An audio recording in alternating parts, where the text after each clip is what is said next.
Okay, good morning to all of you. I'm given this slot here. I'm going to share with you regarding how holistic is your retirement approach. I'm going to give a name to this story, which I'm going to tell. This is Mr. Michael and his wife. Okay, um, this whole talk is going to talk about these 3 points, which Michael is have a certain strategy for him to outpace his inflation, and how he's going to maximize his growth by diversifying. Okay, and also Michael have to adapt to some changes if he wants to sustain his retirement planning. Right. This is me. I'm author of one of this book called "How a Mind Thinks About Money." All right. Okay, this is Michael, age 50, wife, 48, and they plan to retire at age 60, and they want to sustain their retirement funds all the way up to age of 85. And these are his expenses before and after. Some of his assets that he has is a house, his unit trust, banks savings, and EPF savings. All this giving him a return of about 3.88. Okay. And currently he needs to prepare some funds for his child age 18. Question is that does actually Michael knows that he can achieve all this goal? Okay. One is the education funds, uh, expenses during his retirement and post retirement, and also retired at age 60, sustained up to age of 85. Question is that if without planning, does Michael know that he's able to achieve all this financial goal? Right. Let us chart this his journey. This is where Michael allocated 300,000 for his child, age 18. He's retired at age 60. And subsequently, 2 years later, the wife retired, and they actually have a combined of 2.6 million. Question is, can this 2.6 million sustain their retirement? Okay, what do you think?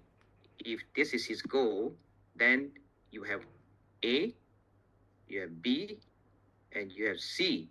So give a guess which curve or which point he will land into with it 2.6 million, right? If you're guessing B and C, you are wrong because he can only sustain up to the age of age 73. Question is why? Okay. If this chart is yours and you're planning up to age of 85, how do you feel, right?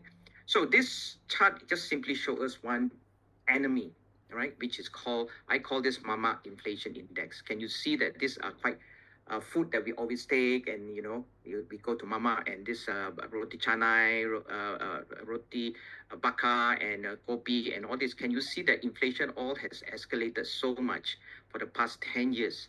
So if Michael is struggling, is partly because of high inflation is ranging between 3 to 8%, and his expenses also go up.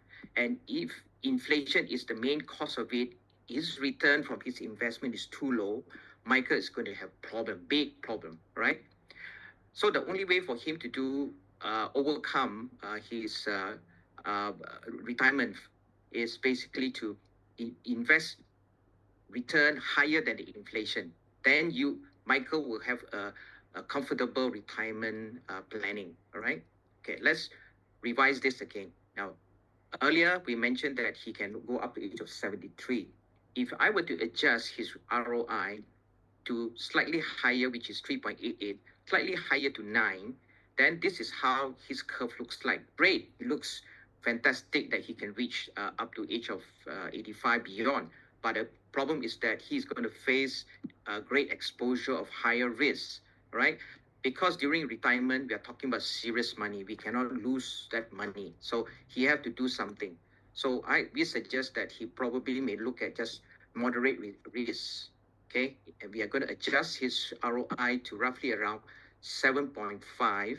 Then that will hit at least about age 80. But he's still missing his mark, okay, which is 85. So what can Michael do further?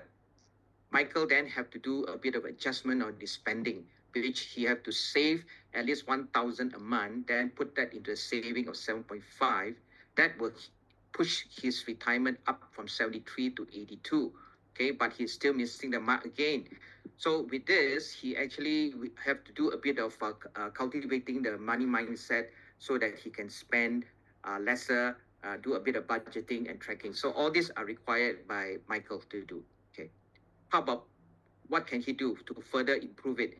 He can then look at post-retirement spending, okay, which he have to squeeze down to from 96 to about 88K per year, all right? That will help him to hit that exactly roughly around 85. That is his goal. So with this, Michael now can actually live comfortable with his holistic plan. Without planning, this is where he is, and without holistic planning, you have all this strategy that he actually have to implement. Question now is that how to do it. He have to now look at diversification. Now, with diversification, you can see that this is a source from a Security Commission, that each of these investment tool have their own return as well, and also at their own risk. So if I look at all this, you'll find that there's a sweet spot Michael can look at. He can look at this as a risk is not too high, and return is just nicely fit into his strategy. So Michael will probably have to look at this as a strategic spot. And so with this diversification, you don't need to worry too much on risk, because we can manage that risk through diversification. All right. Diversification basically is why we do it, because we need higher returns, but then risk is also high. So we have to manage that. And at the same time, how we do diversification is to spread our risk across different sector, different countries, different assets class. And when do we do it? Is partly because changes is constant. There is always change in your age, your life goal change, the market changes, fluctuations is there, volatility is there. So diversification is a must. If this is a good chart for us to see, if you focus on Malaysian equity, you will find that this is how Malaysian equity moves for the past 10 years or so. But if I look at just US equity alone, you find that this is how equity of US move. Then it will be a problem for people who want to invest, because it's ups and down.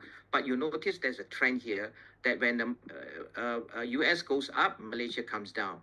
So there is actually a negative coefficient, and we can actually utilize this kind of characteristics for us to manage our risk. And how about bonds? You can see that this bond moves in this manner. So the most safest way is actually hover around at the center, whereby it is a diversified portfolio, because diversified portfolio get rid of all the performance chasing bias and guessing game, right? So this is why we say that diversification actually is a strategy.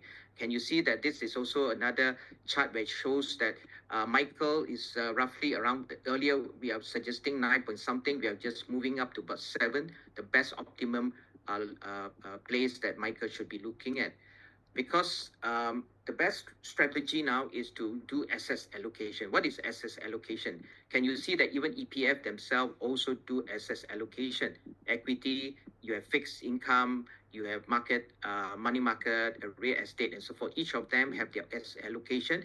That is where we are getting roughly about 5.5%, which is declared last year. All right. So let's look at the plan in action, how holistic plan looks like. This is not Michael's data, but it is another client of ours. So let me just lead you through this. And you can see that we are actually doing some adjustment here. Children's education, we allocate certain sum so that you don't touch the investment. And down here, we move his suggested retirement from age 55 to age 57, okay? And also a bit of adjustment that this person needs to do from 120 to now down to about 96,000 per year, okay? Then at the same time, we do asset allocation optimization. We suggest that he's going to look at property as one of the source. And over here, you can see that he's putting too much into bonds, which is giving him low return. We are going to do some alignment and move some into balance funds, which giving about 8%. And over here too, you can see that there is a huge movement of funds, and we allocate about 6 months emergency fund in his retirement planning as well. Down the road, at the bottom there, you can see that now he have increased his investable assets up to about 28%.